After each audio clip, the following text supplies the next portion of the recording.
Welcome back. All right, so normally with free agency, I'll do videos on the big contracts. Today I'm going to do this a little different than I do in other years because there's a lot of players signing a lot of contracts.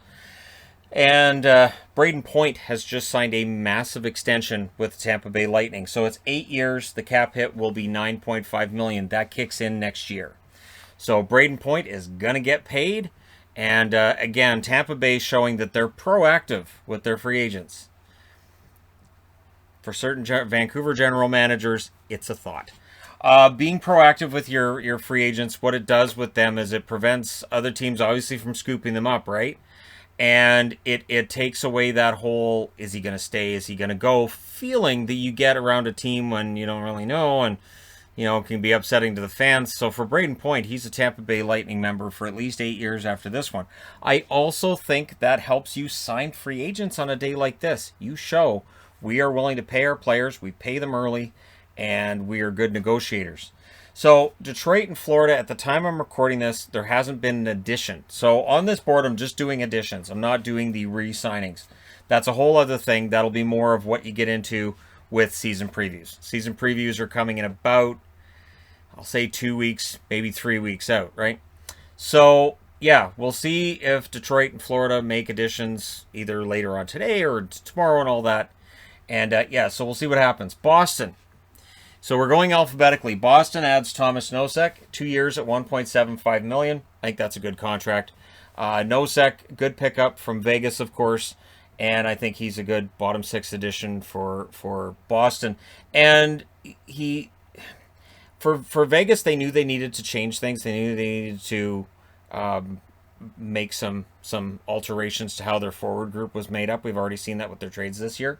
So, yeah, I would totally accept Nosek in Boston, and we'll see what happens. Erik Haula also joins the Bruins. Kind of surprised he ended up on the market, but, yeah, we'll see what happens. 2 years, $2.38 million. The only question I have is, so do Nashville and Carolina both boo Erik Haula now? Haula, though, since he's been playing the villain in the playoffs this past year, now you're in Boston. You can play the villain everywhere you go. And at $2.38 million, I think it's a good bet for Boston. He may score 20. He may score 10. There's that side there too. But again, at that cap hit, it's not bad, and that term isn't bad either. Now, Derek Forbert, 3 years at $3 million. That did make me tilt my head a little bit. Like that seems kind of high. So there were some GMs today that I think signed contracts that later on we may look back on and say, how did that contract end up being that much? Forbert's may end up being seen that way.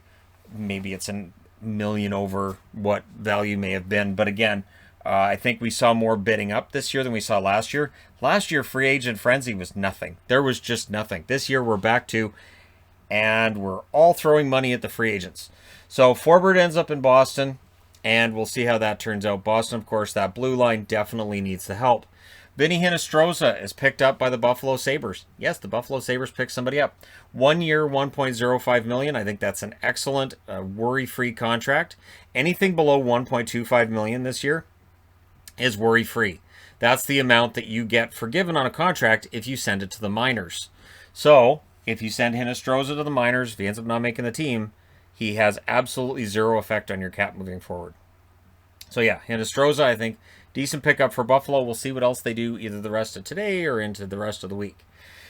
Detroit, no pickups as of yet as I'm recording this. Florida, no pickups as of yet as I'm recording this. Again, re-signings I'm not looking at right now. I want to keep this as simple as possible for these videos. Montreal made some waves. First of all, Chris Weidman coming back into the league. 1 year, $750,000. I think Weidman's a good pickup. And again, no risk to that contract. Cedric Paquette, also no risk. 1 year, $950,000.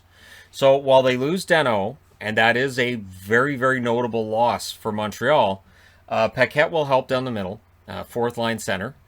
The offense isn't there. Wasn't really there for Danault last year either, right? So yeah, we'll see how Paquette helps to shore up that center spot for them. And David Savard is the big pickup for Montreal that I like quite a bit. 4 years and a cap hit of $3.5 million. I do like Savard's contract more than I like Forbert's. Savard's does have an extra year. It is $500,000 more in a cap hit.